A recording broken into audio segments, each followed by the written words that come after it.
Good afternoon, everybody. I will be doing the initial presentation in Arabic, so you probably will need to use your headsets. The rest of the presentations will all be in English.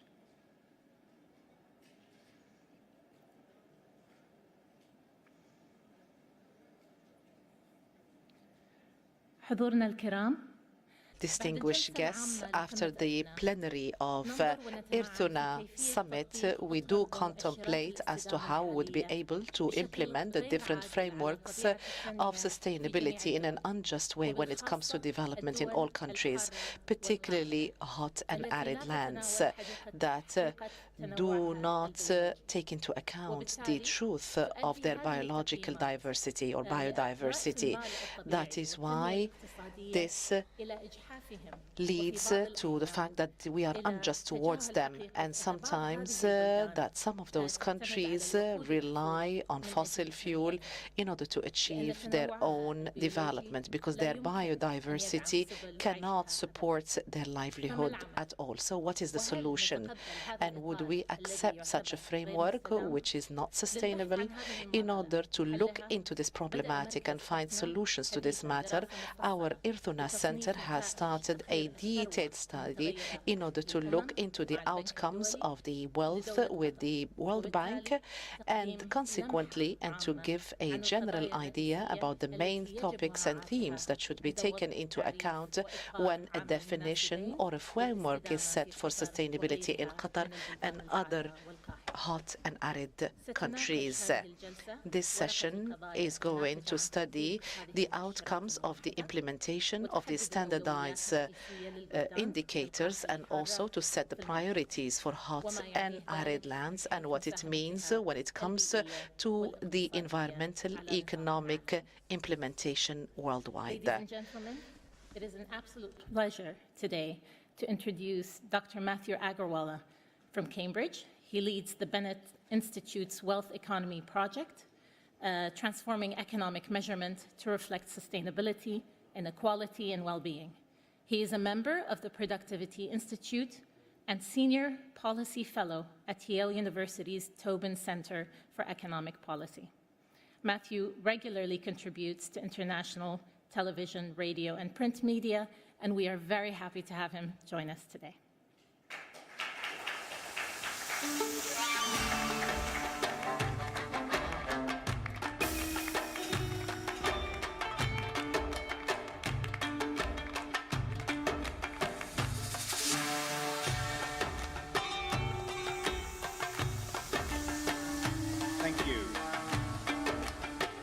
Thank you, Nihal, for that very kind introduction.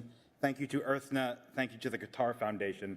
This is my first visit to Qatar, and I hope the first of a great many to come. My name is Matthew. I'm going to talk to you a little bit about sustainability frameworks and how they might apply both globally and here in Qatar. And I think when we speak about this, there are a couple of questions that we have to keep in the back of our minds. So I'm going to ask you to do that as I go through my talk. One of those questions is, what is Qatar's place in the world? And where does Qatar want to deliver sustainability? Is it here at home, or is it globally? And how does its strategy change when it starts thinking about global versus domestic sustainability? That's one of the things that I want you to keep in mind as we go through the rest of the talk. Sustainability is about change over time, almost by definition. It's not just about how we're doing today, but it is about how well we can continue to do long into the future. It's a story about changes over time. And what that means is that we must keep that time dimension in the forefront of our minds as we go forward. And if we're going to talk a lot about time, let's think about where we've come from. What's the history?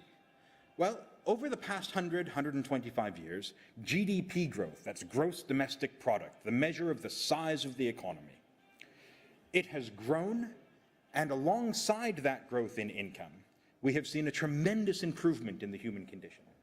Along every dimension that we can think of, we've seen life expectancy extended. We've seen literacy rates improve. We've seen the empowerment of women and girls, access to education, to healthcare, the ability of people to travel and live and laugh and love across borders and cultures and share cuisines, which is one of the reasons that I'm here. GDP growth has bestowed upon ordinary people like me a chance to have extraordinary opportunities like being here in the room with you today, and that is a tremendous win for the global economy.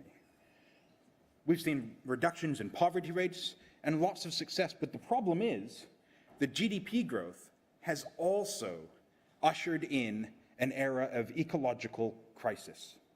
We have seen 1.5 trillion tons of CO2 released into the atmosphere. We have seen a 70% decline in the populations of wild species, plant and animal, around the world. And combined, these climate and ecological or biodiversity crises threaten to wipe out that century's worth of economic gain. And so what we need is a new economic model. How can it be that economic growth has done so well for us in some ways and so poorly in others? And the way that I like to describe this new economic model is to imagine that you are running a bakery. The size of the pie that you can produce in the future depends on the stock of ingredients in your pantry. Run out of ingredients and tomorrow's pie is smaller. It really is as simple as that. It took half a dozen Nobel laureates in economics to demonstrate that the global economy operates on precisely the same principle, except that the core ingredients, the elements of our economic pantry, the ingredients that make up economic prosperity, are not milk and eggs and butter. They are capital assets. Capital assets, wealth. But they are broadly defined capital assets. It's not just financial capital. It's not just physical infrastructure. It is also human capital, which is the health and the skills of the population. And critically, it is natural capital, those elements of the environment that directly underpin economic production and consumption and human welfare. Now, there are various different kinds of natural capital. There's renewable natural capital, like water, like clean air, like forests and ecosystems.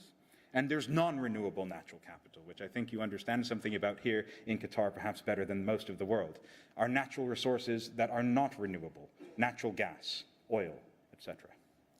Combined, these assets make up our economic pantry. They determine the size of the pie that we can produce in the future. In this analogy, GDP is the size of the pie. It's an important indicator. We need to know what's going on with our income. But it tells us nothing about what's going on with the underlying balance sheet that underpins that income.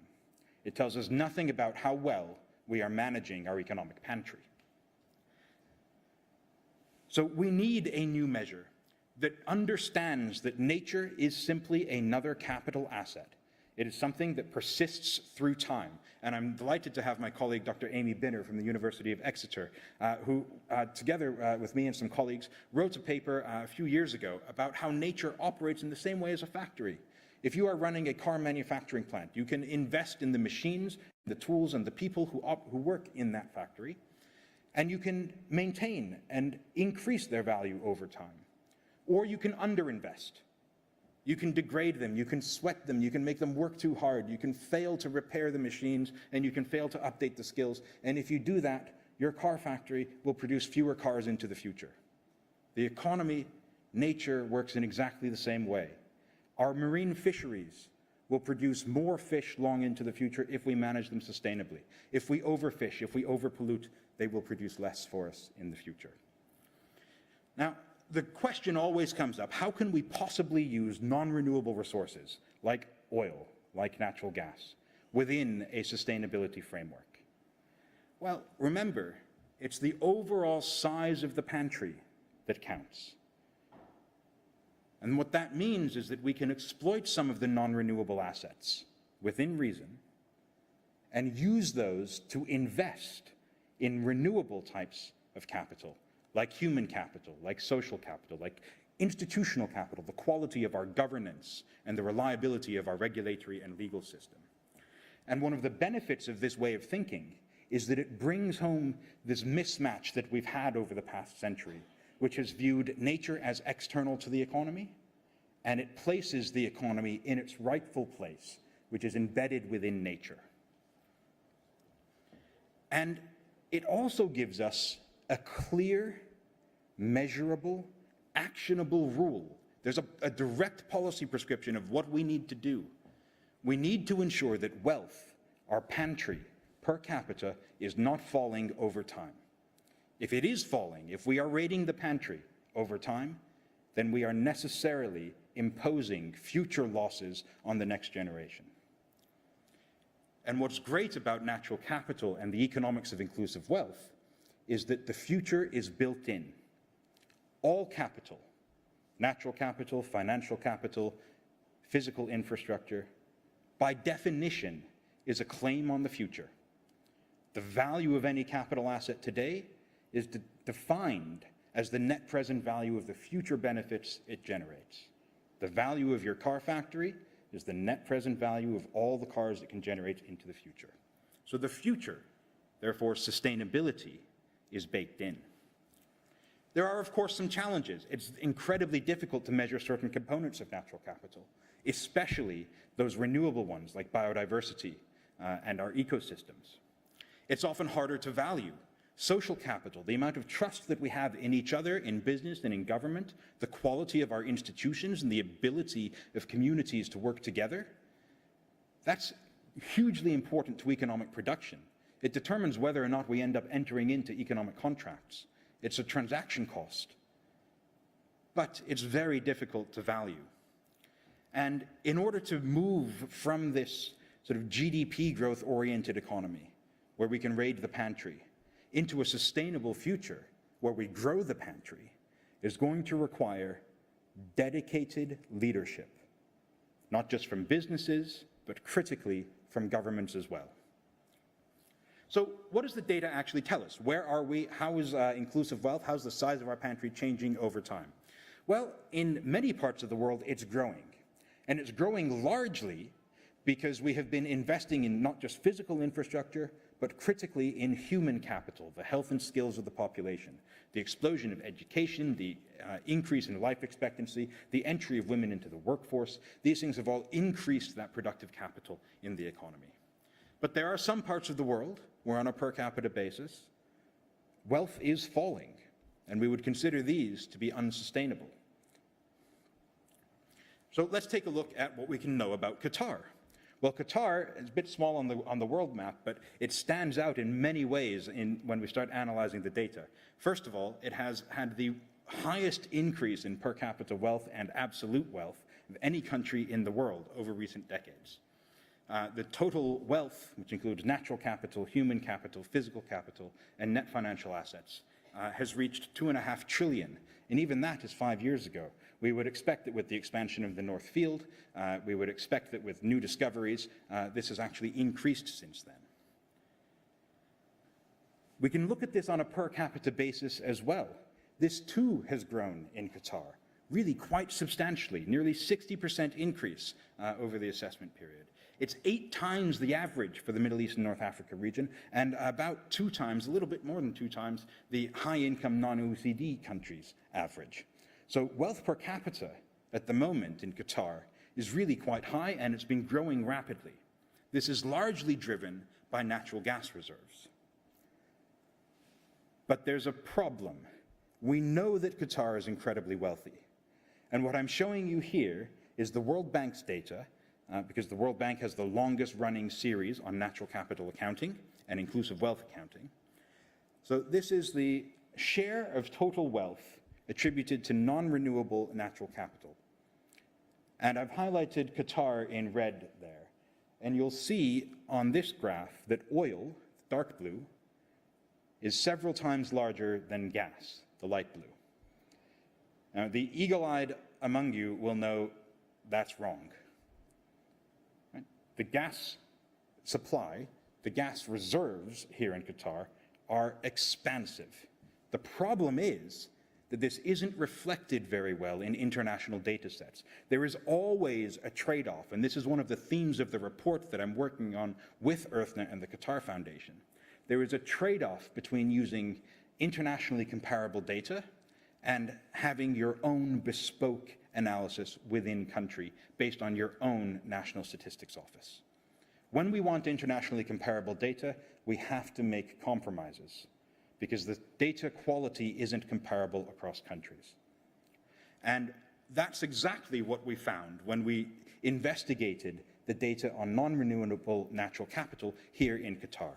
So this is going to get a little bit technical. I apologize for that, but I'm confident that I can take you with me on this one. I'm showing you two different graphs here.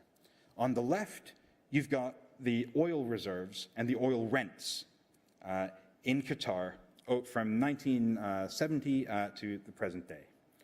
And we've got three different lines there. We've got the revenue, which is dollars per barrel. We've got the country rent. Now, when we're talking about natural capital accounts, the rent rather than the revenue is really important. And the difference is simply that the rent is the revenue minus the production cost. If you have lots of fossil fuels in reserves, but it's really expensive to extract them, it doesn't matter that you've got lots. You're not going to get very much profit out of it. You're not going to get very much rent out of it because it's so expensive to extract. The rent is really the signal that we're looking for here. Now, in red, I have Qatar's country rent as taken from the World Bank's data set. And then we also have the regional rent. That's the average for the Middle East, North Africa region. For oil, all you need to know is that those three data points, those three lines, move in tandem. They're pretty similar. They all tell us the same story. For gas, what we call this is a really embarrassing lack of correlation. So that the international data for the country rent, the red line in Qatar, does not correlate at all with the benchmark data sets that we're using at the World Bank and at the United Nations and around the world to compare the change in wealth over time. So what does this mean to me? It means that if we are interested in understanding the economics of the bakery, in investing across the various different assets that will determine the productive capacity of this country into the future, then we cannot rely purely on global data sets.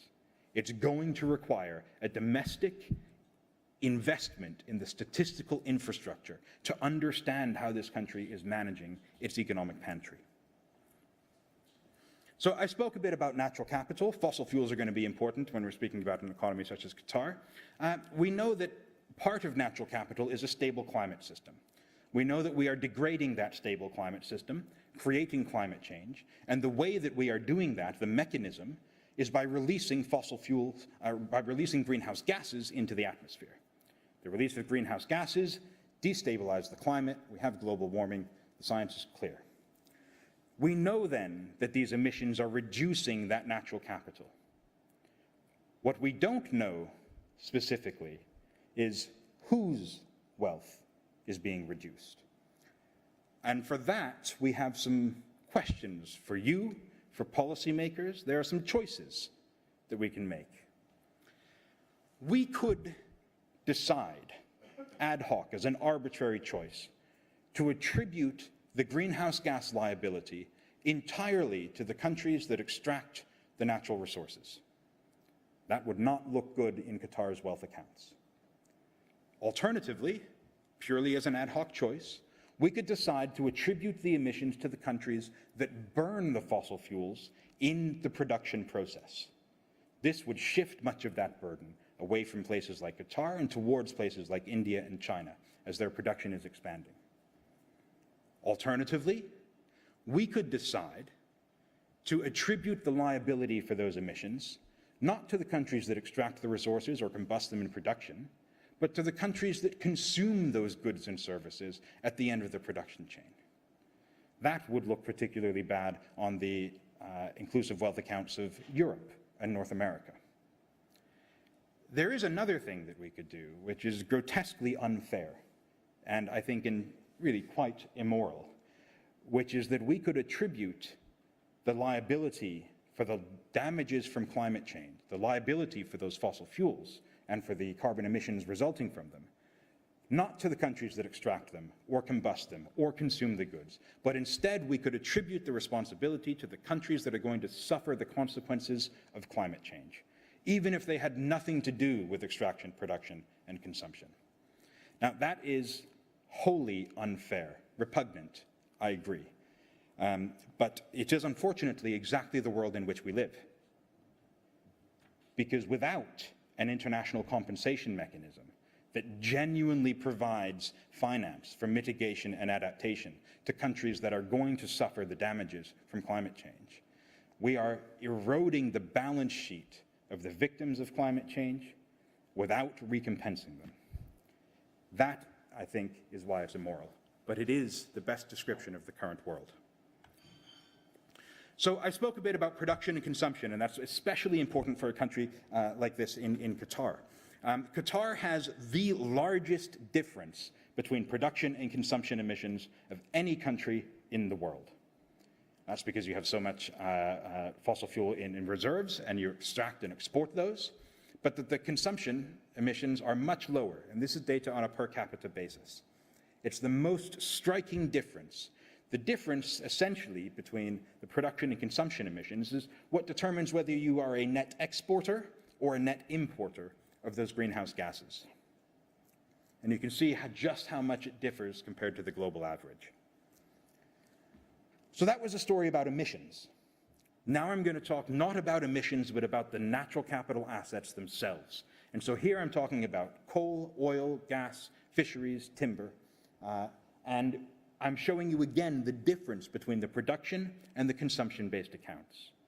If you use, as the UNFCCC does, the production-based approach when we design climate agreements, when we design international environmental agreements, then you would look at a country like Qatar and say, they have more work to do. The responsibility is theirs.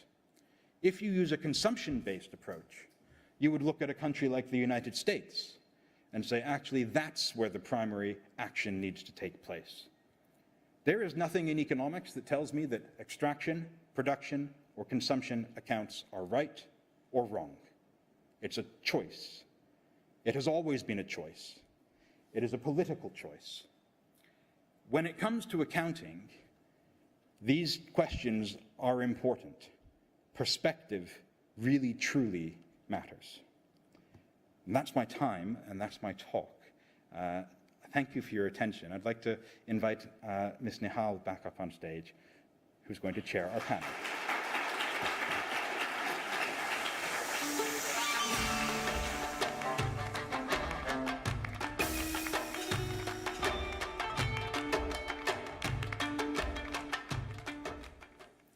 Thank you, Dr. Matthew, for that. And it's been truly a pleasure working with you on this. Next will be our panel session, and I would like to introduce our esteemed panelists. His Excellency Fahad Al-Atiyah, who is a lawyer, food security expert, and diplomat with a strong military background. These areas of expertise have all shaped his persona today as a recognized supporter of the global environmental issues and resource sustainability driven by a true passion for service. He is our ambassador of the State of Qatar to the UK, and he is also the director of Caravan Earth Foundation. His Excellency has been a board member in many different places, such as a board member of the World Water Council and the legal counselor at the Emiri Diwan, and he is considered a leading expert on food security in dry lands. He is currently a board member who participates and oversees the efforts of many institutions and committees, such as the Legislation Office in Qatar, Permanent Water Resource Committee, the World Water Council, as well as the FIFA 2022 Legacy Committee and RAND Qatar Policy Institute. Your Excellency, please join us.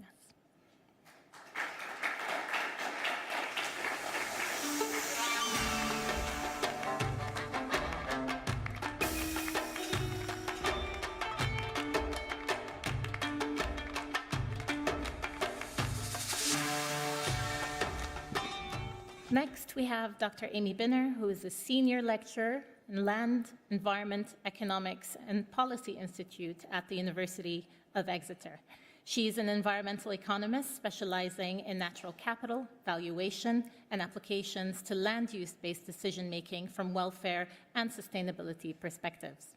Her work integrates knowledge and modeling across disciplines, so looking at natural science, ecology, hydrology, forestry, economics, and data science to support whole system analysis.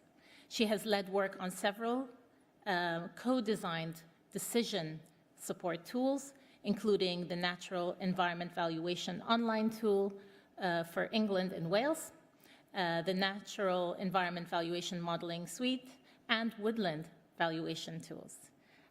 Please join me in welcoming Dr. Amy Binner.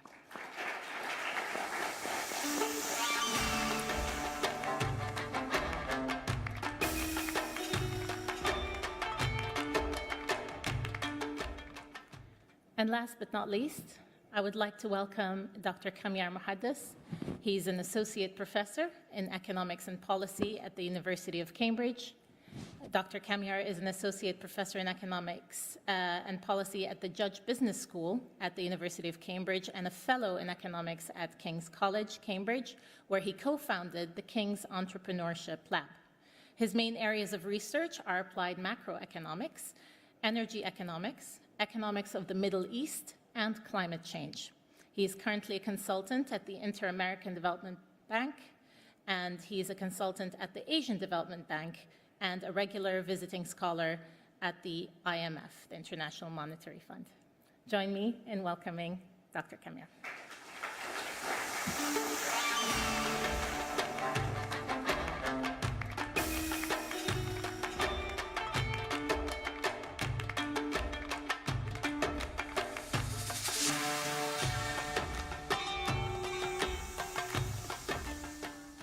Thank you all for your time today.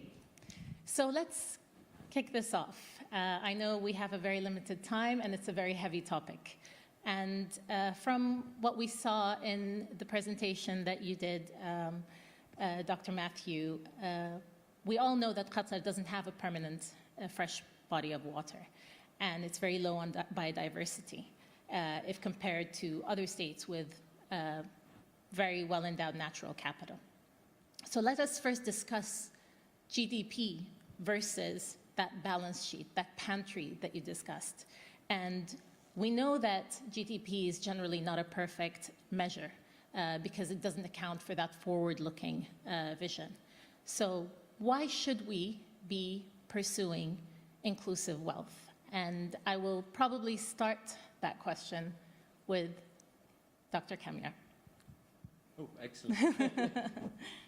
So why should we? I mean, I think actually we were at a panel discussion just before this session. I think that's a really good illustration of why we should look at this indicator, because a lot of people look at economic progress and economic activity and look at per capita income, but they tend to forget that actually that's not permanent.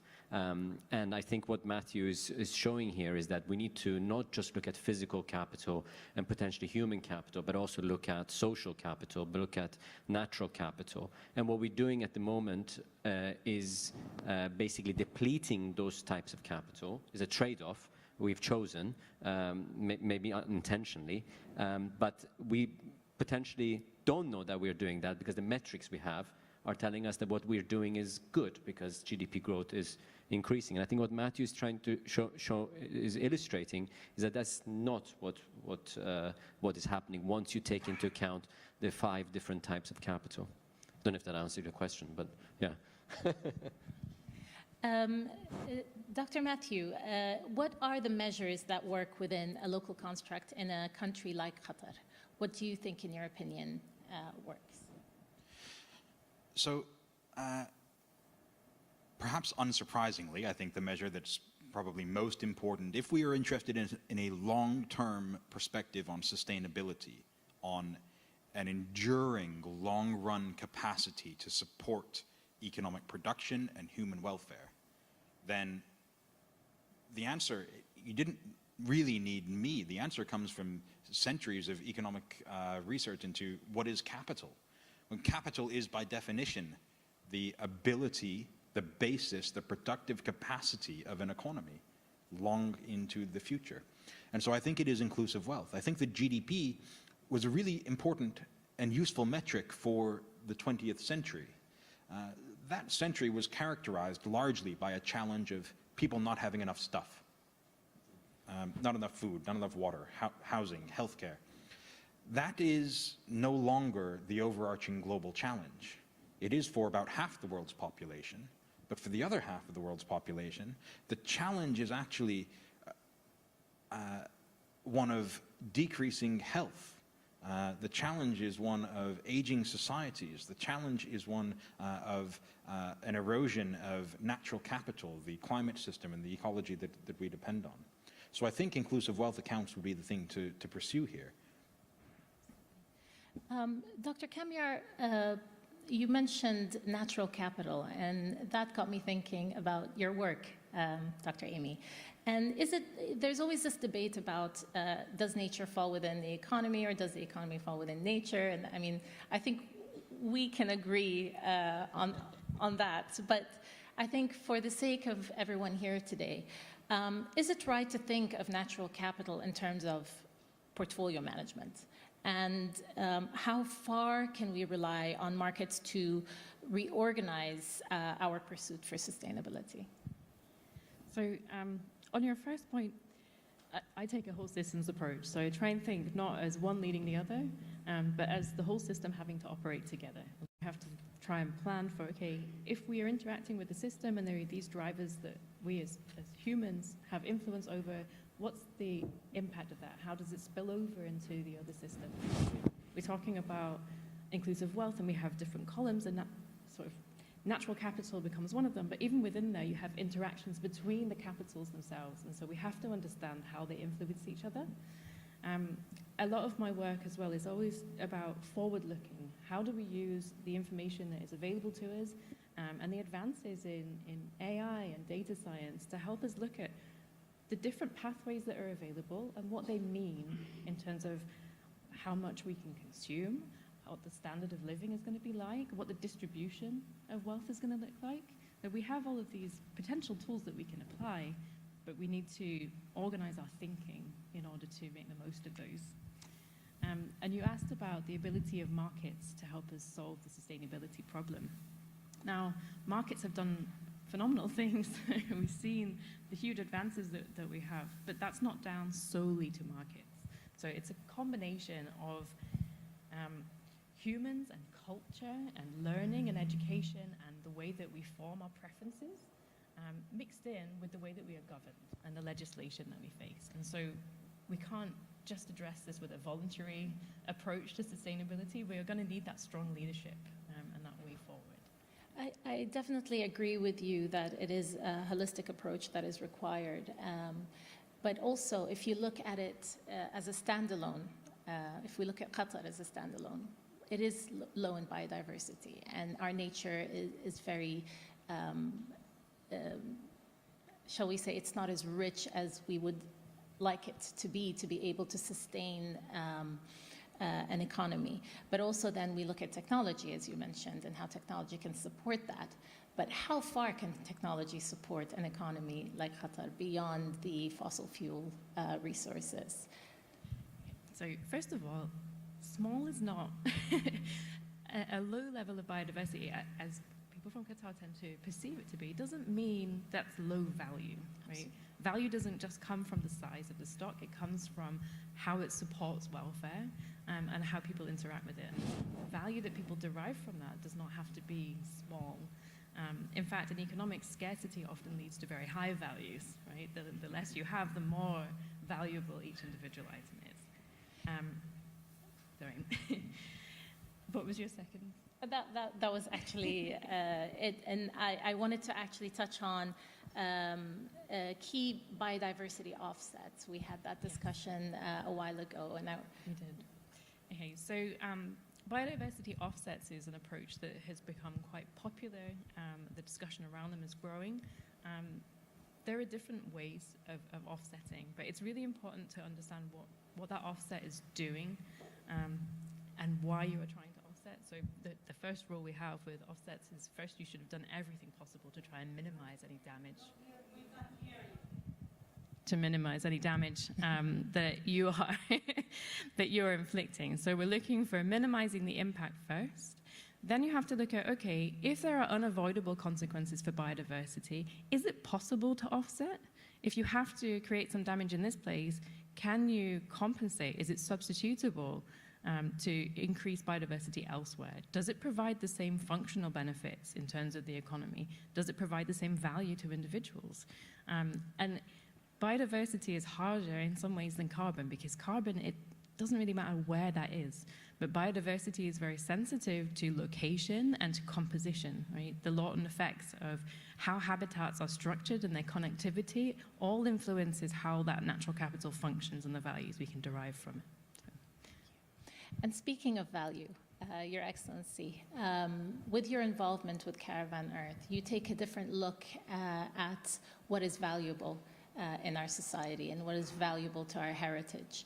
And what is your take on how certain things fall outside of valuation methodologies, such as the artisanal work that you have been pushing in Hainat Salma? Thank you very much for inviting me to this interesting panel and for organizing this important summit. I think you touch upon the intangible value or the human capital that Professor Matthew mentioned. That is all vested in each and every individual of us. And I think that is the one. I mean, I've heard so many people talk about knowledge-based economy, and I think there's an assumption that is inherent in all of us, that a knowledge-based economy represents somebody who wears a white robe in a lab. And if we have these labs, then therefore we are there and we have arrived scientifically. It's not just science, it's all the cultural practices, it's the knowledge that you've accumulated from your ancestors or something that you've gained along the way. It's whether you are a transferable mind, full stop, globally. And whether the products and the services that you do are in demand, whether locally or internationally.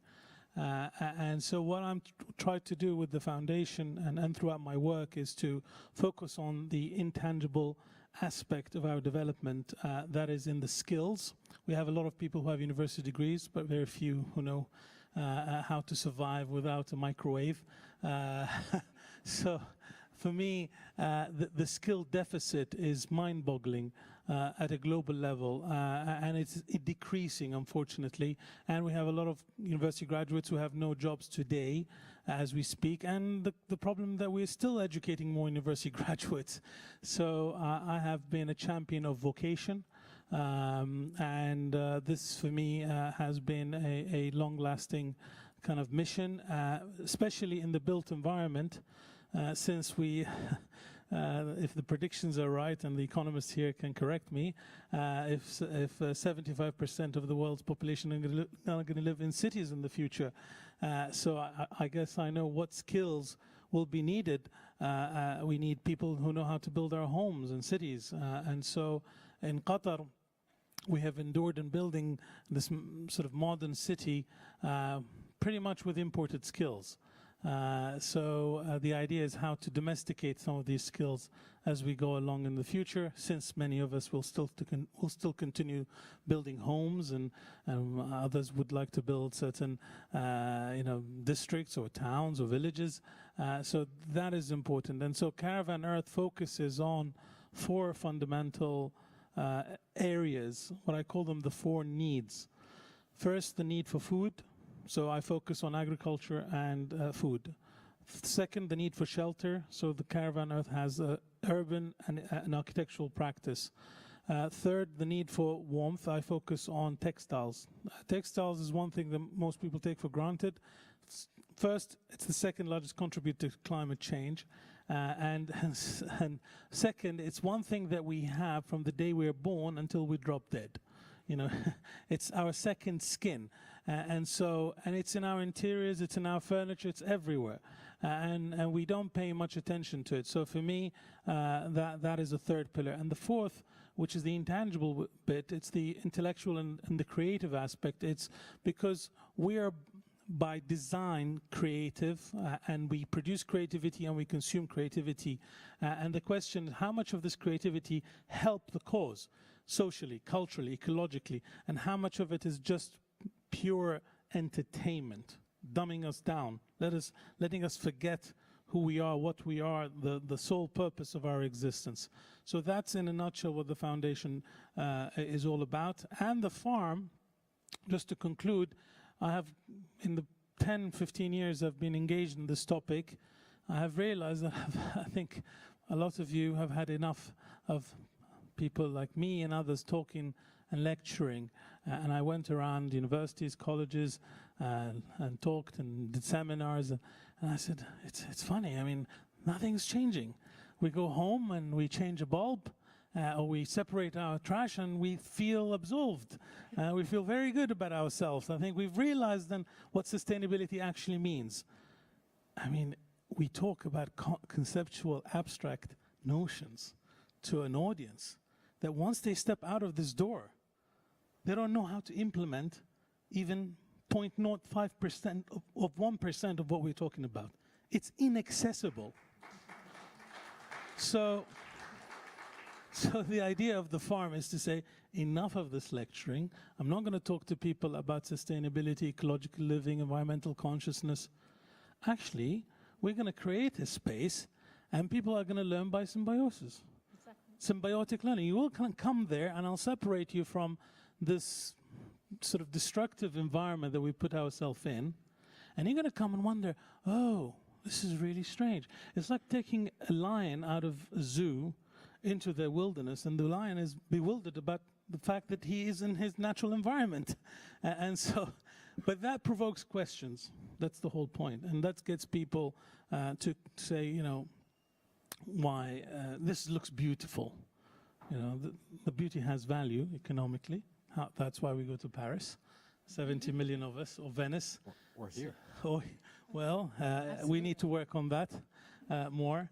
We certainly have beautiful people, but I'll stop and I'll leave the rest to comment on. Thank you. Actually, I do have a follow-up to what you said, and it is about beauty. And you know, I know this is very an economics talk, but I think beauty does have a part in valuation. And that's something I was hoping you could share a little bit more about, is that you have put value in beauty through the work that you've been doing. And I have noticed people like you have spearheaded a lot of the change locally in Qatar. And I'm seeing a lot of younger people going into entrepreneurship roles relating to our heritage. Just looking at things like Hinat Selma, looking at Turba Market, just as two big examples that have changed the mindset of people. And I think that brings us to Dr. Kamyar about designing markets, and how do countries design markets, and how do you bring young people to think of how countries need to develop in that sustainability path? So thank you very much. Actually, it's very nice because while you were talking, I was thinking you're absolutely right. We need to give our students, so my main job, my day job is to teach, and to get them to actually take this stuff from university, where I happen to be in Cambridge, and go out in the world and do good things, societal benefits, which benefits the environment, which benefits society in general. And actually what we've seen is that more and more people, more and more of students are asking precisely to do that. And if I can pitch, at King's we have an entrepreneurship lab, which Nihal very kindly referred to, where we are basically allowing them to be young. They can come to the farm. Yeah. Welcome. We would love to. We would absolutely love to. We're having business pitches. Yeah. So let's talk. But markets. I want to say something which worries me. So I don't know if you know this company. It used to be called the Anglo-Persian Oil Company, and then it changed its name to Anglo-Iranian Oil Company. It's now called British Petroleum, although they wanted to be called Beyond Petroleum a few years ago. In 2020, the chief executive came out, and they wanted to be basically ahead of the energy transition curve. And he basically said, quote, I think it's very clear to any of us that society wants a different energy solution, end quote. What's very interesting is the same chief executive, Bernard Looney, came out very recently and announced that BP's oil and gas production, which meant to fall by 40% from 2019 level by 2030, is not only going to fall by 25%. And let me tell you what he justified that with. He said, quote, governments and societies around the world are asking companies like us, like ours, in investment in today's energy system. So, end quote, which basically means oil and gas, in my opinion, is not going to go anywhere anytime soon. Gas is certainly part of our energy transition, and Qatar actually has a key role to play. So, in terms of, I suppose what I'm saying is, markets have steered us to producing more coal, oil, and gas because of the conflict and the war in Ukraine. I also want to say, can I say something else? I've listened to a lot of sessions today, and a lot of things is about what we should be doing. I also want to bring something back. In this region, I don't know if you know Ibn Khaldun's Muqaddimah, where he very clearly talked about environment and the economy. So the issue of valuing environment and valuing the economy is not some abstract concept that came about by the World Bank. It's something that's actually part of the heritage of this region. So that's another thing I just wanted to mention. So to follow up on that, what do you anticipate and what are your expectations for the fossil fuel market? I mean, you said it's a transition and it's there to stay pretty much for the medium term, if not long term. But in the long term, what is the economic cost of climate change on the different sectors within the MENA region? So, I mean, that's an excellent question. So the work that we've done, we basically show that the costs of climate change are across all sectors. This is, by the way, not an agricultural story where agriculture is affected by climate change. Retail is affected by climate change. Wholesale is affected. Utilities, minerals, negatively, by the way, affected by climate change. Manufacturing, negatively affected by climate change. And so the role that this region has, it is, we were discussing this actually over breakfast, the role that this region has is obviously very relatively cleaner energy on oil, in terms of oil and gas. The production of it is relatively clean compared to, for instance, Canadian tar oil, tar sands. So in the transition, I would expect this region to have a really important role in terms of providing the energy. But also, the other thing I see, and you see it in Norway, the company used to be called Statoil, it's now called Equinor, because Statoil sounds bad, state oil. And Equinor is now also looking at using the skills and technologies and the know-how from the oil and gas industry to apply it to the renewable sector, and they're doing it, very fiercely. So I think that's another thing to learn for us here in this region, is we have the skills in particular sectors. It is very easy to take those and thinking about energy systems that we will need in the future and apply those skills. So education, knowledge, and physical capital. Dr. Amy, having heard what Dr. Kamiar had to say, you work a lot on valuation tools. And how do you feel that could support the economy here in the MENA region, especially in hot, arid climates, in applying this forward-looking?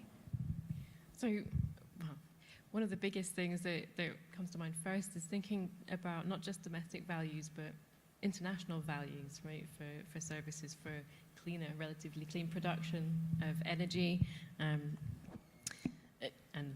evolution protection of rare biodiversity, which you have here.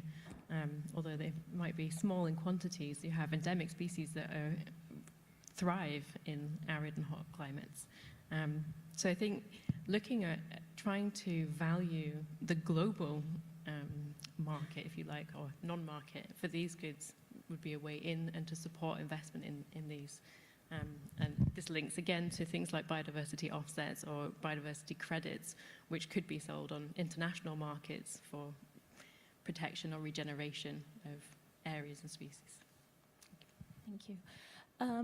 Dr. Matthew, we talked earlier, and you mentioned in your presentation that there are challenges to how a country like Qatar could approach valuation methodologies. So I wanted to ask you about what you feel is our opportunities. I don't like to call them challenges because it's very negative. What are the opportunities that face hot, arid climates in countries like Qatar who have a blessed amount of fossil fuels to be able to use right now, but in the future need to really think about how we evolve within a strategy for economic development in the country?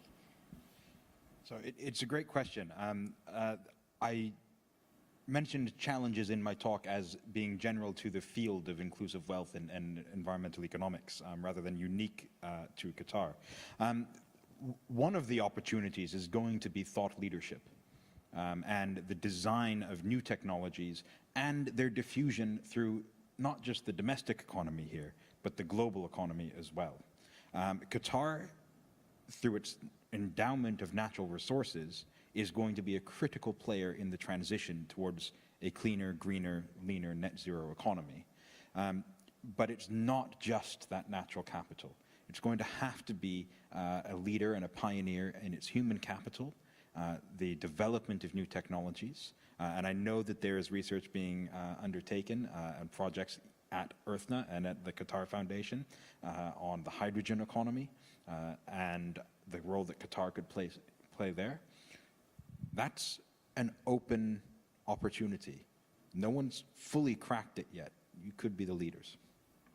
Thank you. And I think one of the things that we struggle with within our center, and I think many other centers in the region, is data. And I think that's part of cracking that shell, is the access to data. And I look at you, Your Excellency, as someone who's worked in policy quite extensively and know that this issue and what your thoughts are on that, to develop policy. Yeah, data, If we treat data holders like money launderers, we'll get the data one day. That should be the way to go. And they just hold on it. They don't want to share it with them. Perhaps they're afraid of exposing themselves to certain questioning.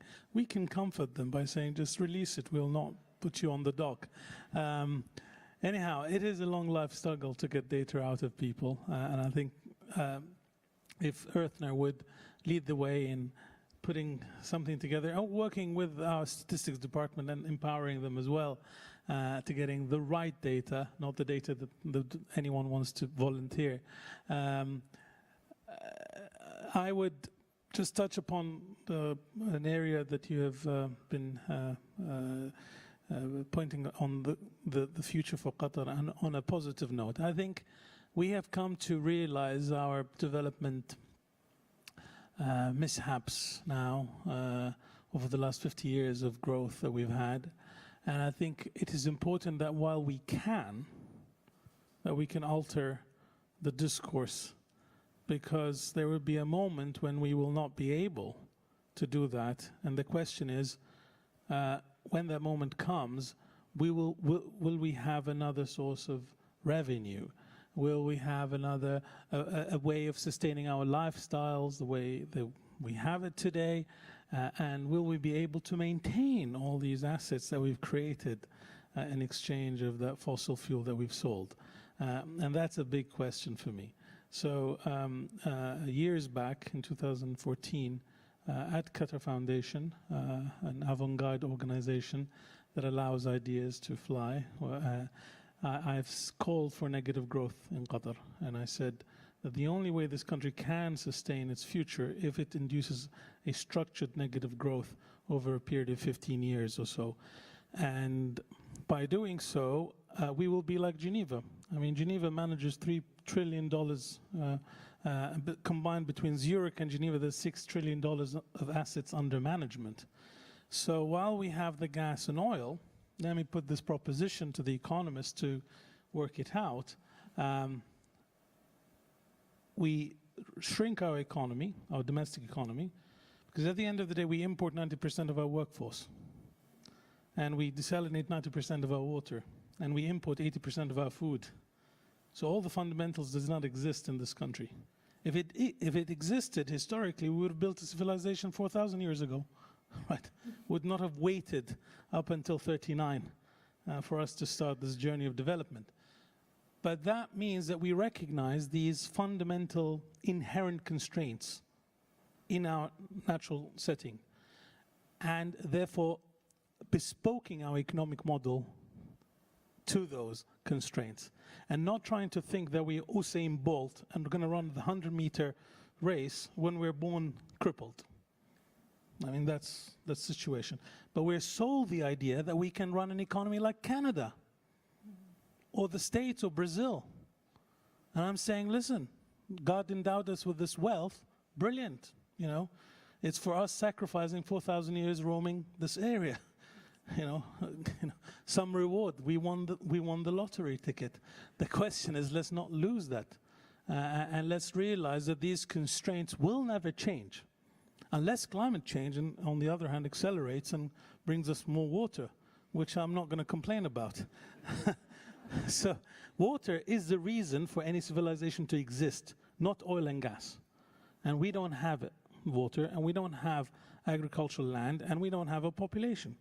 So we ought by this moment that we have gone through this experiment to have a moment and think and say, can we continue the economic model that we have, or should we revisit it fundamentally? I know it's a hard thing to tell somebody who has driven in the wrong direction after having spent hours driving, and then one tells them, by the way, the direction is on the opposite side. We should then make a U-turn. Yeah, I think there is power in that, and I think that we can be bold to make decisions like that, of acknowledging that we've been on a journey, some things don't work, some things work, let's rethink it. And I think the report that we're working with Dr. Matthew actually looks at that. It looks at us reframing what sustainability means for hot and arid climates, especially for a country like Qatar, which is very blessed with that lottery that you discussed. You said a very key word, shrinking the economy, degrowth. And I saw Dr. Matthew smile because we've had many, many long discussions around degrowth, and I wanted to see if you had a comment on that. I could give another talk on that. I have done. You can find it on YouTube. I'm often asked about whether we need to grow or shrink economies, and there are various perspectives on this. There are the post-growth economists, the degrowth economists, the pro-growth economists. My view is that as long as you are defining your discussion in terms of GDP, then you are about 70 years behind the economic frontier. You are way behind our research. You are behind Earthness project with me on developing an analysis of inclusive wealth. If you define growth and degrowth in terms of GDP, it is the wrong metric, the wrong measure.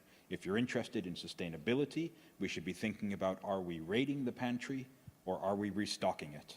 And that's what counts. You can restock the pantry here. You can convert gas into other forms of capital, human capital, social capital, natural capital. You can have the trade relationships that support a population here with brilliant food, by the way. You can absolutely do this here, but it's going to take the leadership and it's going to take a transformation of the economy to go beyond just income. Should income rise? Should GDP rise? Should it fall? Should it stay the same? I don't know. But I'm not really bothered. Tell me about the size of the pantry.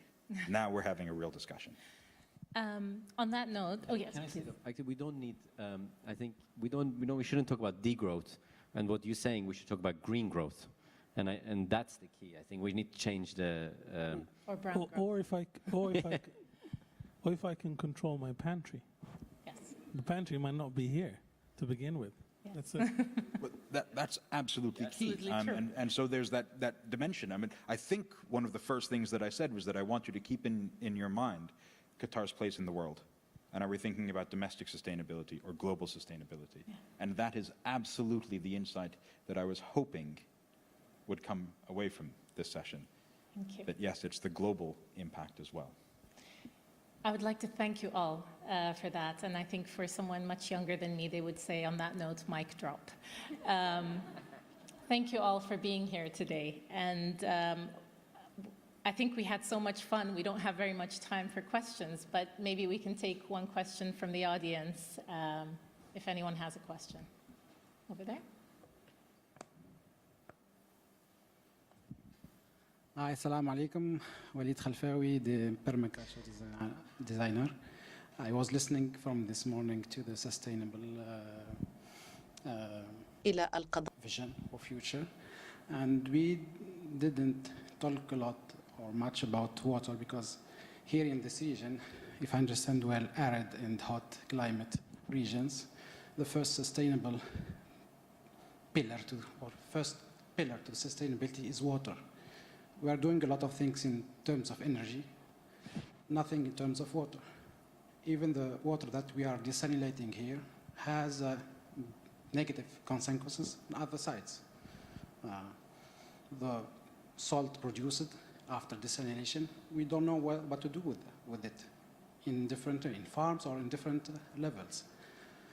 What we're gonna do here in these regions concerning water? Even research is not going as fast as it should be in this to solve this problem. Thank you very much. Thank you. I think,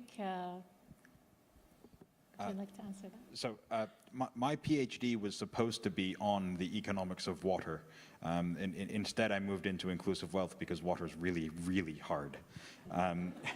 So I may not be the best person to come to for an answer. But we do have someone who's worked on the dry land. Yeah, well, and water a lot, and I know water is a big thing.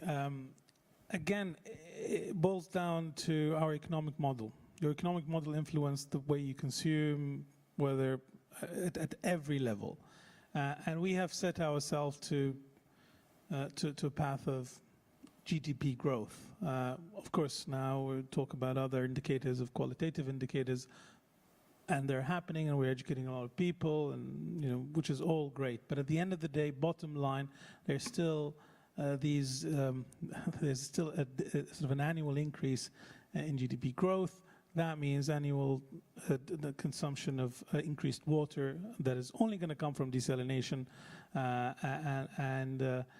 and I think for a region, just to conclude, that consumes 60% of desal technology in the world and controls nil of it, I mean, that's a big embarrassment. But we need to work on not only how to control our destiny by owning the technology that we so desperately rely on, but also on the mitigating all the side effects of this technology, if we were to call this a sustainable venture. Absolutely. I would like to thank you all for being here today, especially our esteemed panelists. I appreciate all your insights. Thank you very much for joining us. And the report will be launched soon after the summit. So please keep an eye on the Earth Now website for it. It will be an issues report that will be, inshallah, followed in the upcoming months with policy reports. So I look forward to working with all of you on that. Thank you.